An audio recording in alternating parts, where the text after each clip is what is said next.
வணங்கி இப்போது மாபெரும் மாநாடு கடலூர் மாவட்டத்திலே வாசல் கிராமத்தில் நடைபெற்றுக் கொண்டிருக்கிறது. இன்னும் சீரும் சிறப்புமாக நடைபெற எங்களுடைய கும்பகோணம் மாவட்டத்தின் சார்பாக திருவிழார் தொகுதியும் கும்பகோணம் தொகுதியும் 27 வண்டி இது ஒரு ஏற்பாடு செய்யப்பட்டுள்ளது.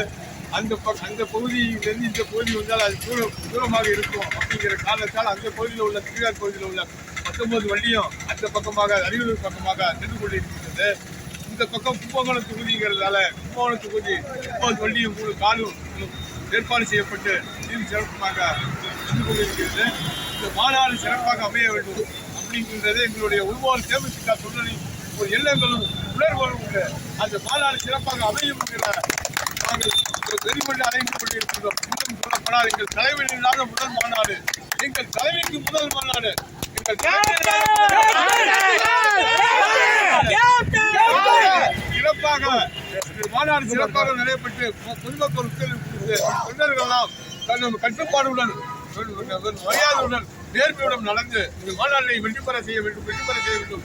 அதுக்கு தகுந்த மாதிரி எங்களுடைய மாவட்டத்தின் சார்பாக அந்நியார் வழங்கிய வாய்ப்புக்கும் நன்றி கூறி இந்த மாநாடு சிறப்பு இரவு பாலாக பாடாமல் உழைத்த தொகுதி பொறுப்பாளர் அழகர் அவர்களுக்கும் மாவட்ட நிர்வாகி குமார் அவர்களுக்கும் மற்றும் தொகுதி முன்னியத்தில் இருந்த பகுதியை சேர்ந்த அழகராஜன் அவர்களுக்கும் இங்க உள்ள குமார் அவர்களுக்கும் இங்க உள்ள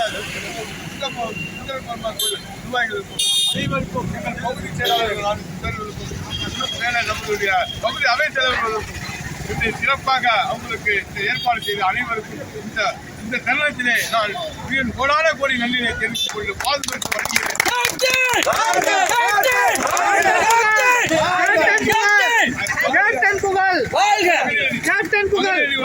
வழங்குகிறேன். மகளிர் ஒத்துழைப்பும் சீரு சிறப்பாக இந்த கும்பகோணம் மாவட்டத்தில் ஐடி செயல்பட்டுக் கொண்டிருக்கிறேன். இந்த தருணத்திலே அதை சுட்டிக்காட்ட விரும்புகிறேன். ஆகையால் சென்று பத்திரமாக திரும்ப வேண்டும். அடுத்த கழகத்துக்கு அடுத்த கட்சிக்கு நாம் எடுத்துக்காட்டாக திகழ வேண்டும் என்று கேப்டன் வகித்த பாதையிலே கேப்டன் சொல்லிக் கொடுத்த பாலத்திலே நாம் பயணிப்போம் என்று கூறிக்கொண்டு சட்ட வாய்ப்புக்கு நன்றி கூறி விடைபெறுகிறேன். கேப்டன்